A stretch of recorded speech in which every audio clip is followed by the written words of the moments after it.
if you plug in, and I did this on our test box, I actually plugged in a PCIe SSD drive to do the Premiere test, which, by the way, it also kicked ass in. And I did that because I didn't want it to be IO, disk bound. So I plugged in a faster SSD. But once I did that, my GPU dropped to by 8 speeds. Now, for the most part, that you're not going to see that unless you're at super high extra resolutions. But it just, it kind of kills you that you're like, if you're running basically a graphics card and you're running a bunch of PCIe devices and then a bunch of NVMe drives, and you've got this thing just loaded up. Ryzen, even though it's an 8-core chip and has all the performance of a high-end Intel 8-core chip, the chipset around it is still pretty much consumer-grade chipset, which is something that people should think about. I think for most, it's interesting to me because it's it's clearly like the strength is the prosumer pro market, and yet the chipset around it is something that's for consumers basically. Right, and I do think that AMD basically said, you know what, realistically. Are you going to have your box with 2 video cards and 3 NVMe drives, and you can actually have the 3 NVMe drives, but you're going to be hammering all 3 drives at the same time? So most likely, most people are just not going to run into this issue. But if you do, your answer, and the same thing for Kaby Lake Z270s, you really got to move up to X99, right? Because you're getting 40 PCIe lanes, at least on the high end. And you can have all your toys plugged in and you're happy. But of course that costs you money. Yeah, exactly. I was about to say I can understand why that's kind of a disappointment that it only has so few PCIe lanes. But on the same flip side of the coin, like you're saying, it's so much cheaper that they got to cut a little bit somewhere, right? Yeah. And that seems like a reasonable compromise to me. Yeah, and then that price set. And then actually, if you look at it, so like a lot of our testing I did against the 6-core, the 6800K part, and so if you're a consumer, you're going, well, I'll just get a Broadwell 6-core, but that 6800K, people forget, it is actually limited. It doesn't have as many PCIe lanes. So the 6800K only gives you 28 PCIe lanes, so you don't get the full 40 with it. They're basically shut off, most likely for artificial reasons, because they're selling it to you for $400. If you actually want the full 40 PCIe lanes on X99 chipset, the cheapest you can get into it is, it's almost $600 with the 6850K. Geez, so, that's a lot of money. And then if you think about it, 6850K, 6 cores, I can get a Ryzen with 8 cores, and it's going to help me in my Premiere renders a lot more, or Handbrake. So we actually have a lot of people in YouTube asking about the gaming benchmarks, because I mean, a lot of the people are excited about gaming on this.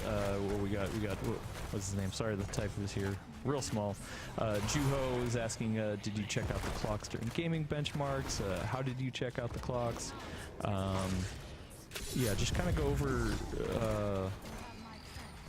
Yeah, I mean, a lot of people are reading about all the mixed reviews. Lil Anthony says, so what exactly is the reality around the rumors about the problems with the Ryzen and its high-speed DDR4 memory? I mean, well, we just got something in from Tech Amateur saying for gaming, the i7 7700K is much better. Well, so here's the thing, and this actually addresses what Brad's also going to talk about as part of our next topic. I ran, basically, when you do a CPU benchmark, you run it at 1080p, you run it at, medium settings. The idea is not to have your GPU bottleneck your test. At the same time, you do that in like Tomb Raider, I'm pushing 500 frames a second in, let me pull up the benchmarks here. You're pushing 500 frames a second in Tomb Raider at 1910 by 19 by 10 at normal. So that's on 6900. So 6900K, 8-core, 510 frames a second. It's too bad I can't add this up. But Core i7 6800K, 6-core, 485, and actually we're pretty much just seeing the GPU limit here. 7700K, which is the quad core, super high clock. You're looking at basically 4 or 5 clocks in that baby. It's 508 frames a second. So all 3 of the Intel parts are about the same. So on the 1800X, and of course this is what everybody's going to be talking about, I don't know for how long, forever. The Ryzen 7 1800X, 378, and that kind of makes you scratch your head, like what's going on. Same thing, again, right? Just to make sure people are clear about why we put it at a lower graphics setting and then hammer it, is because that will, make the CPU the bottleneck rather than GPU. So it gives you a truer snapshot of what each of the CPUs themselves are capable of. Right. So, I mean, it's a pretty big difference. Well, and is that how most of the industry does it?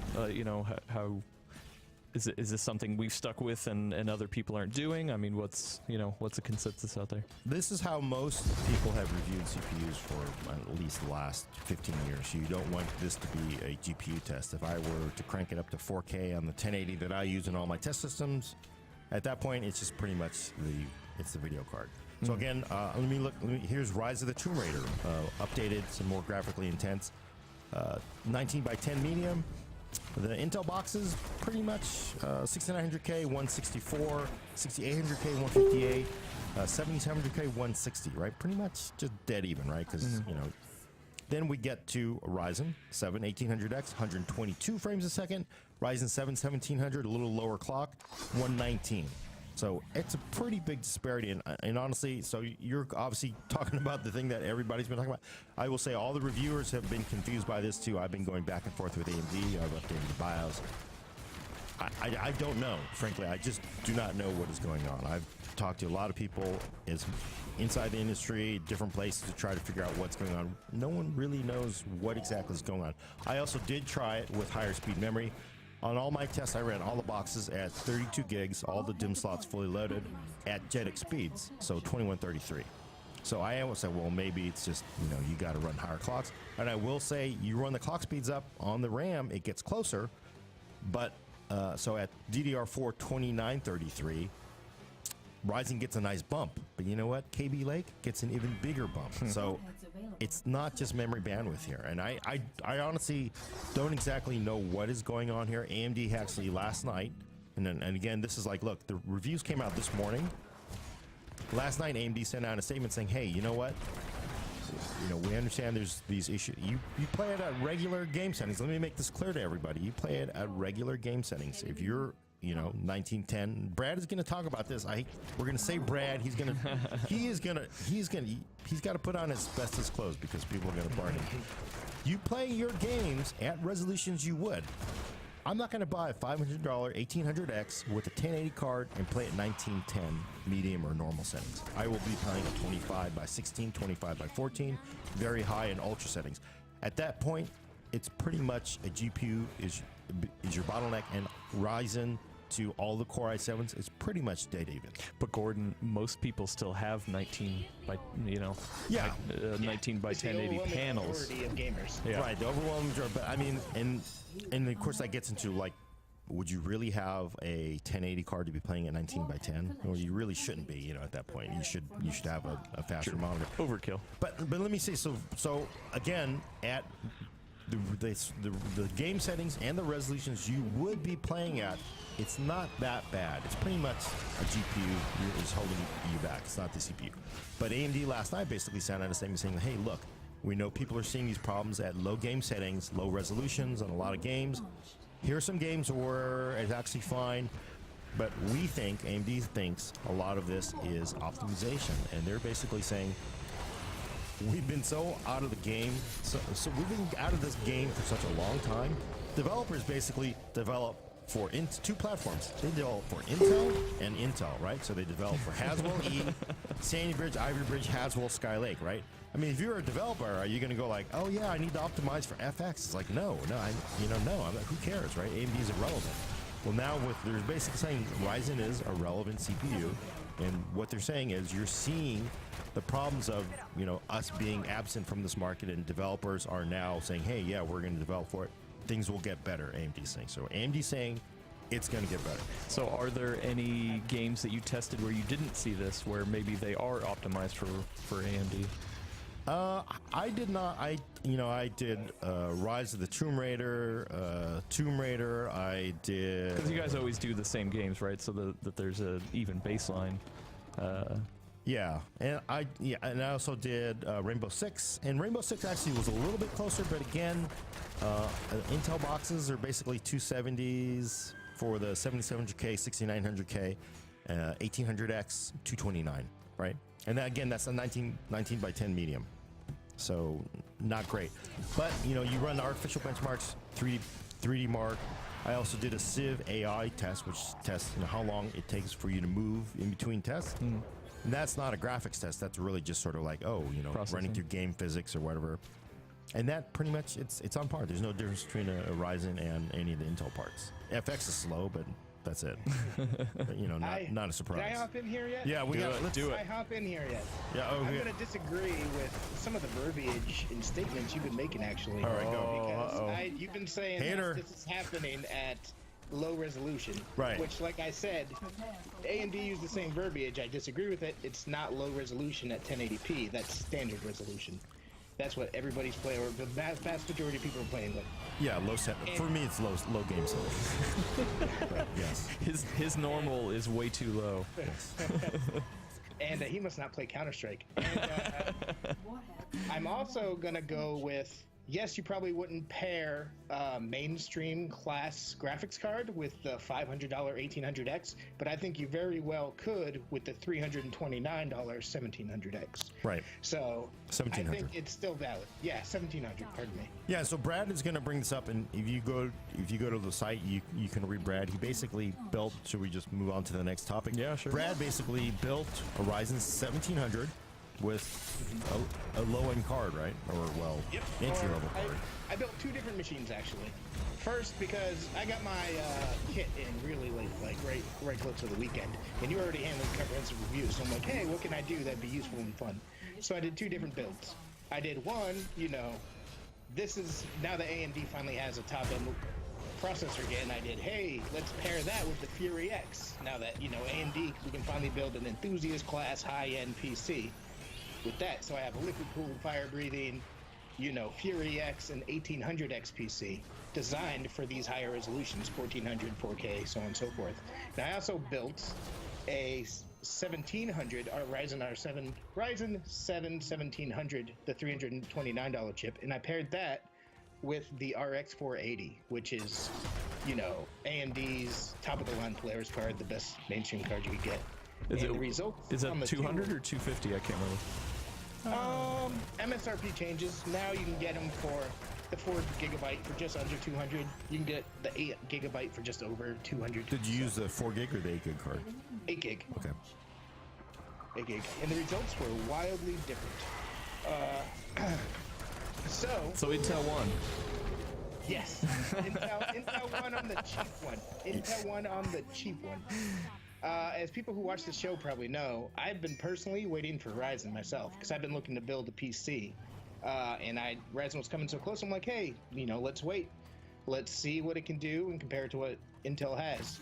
So what I actually did, because Gordon was kicking ass on the actual review, is I built this Ryzen PC with the 1700 and the 280, and I compared it against my PC, my personal PC, which is 5 years old, still runs a 3570K.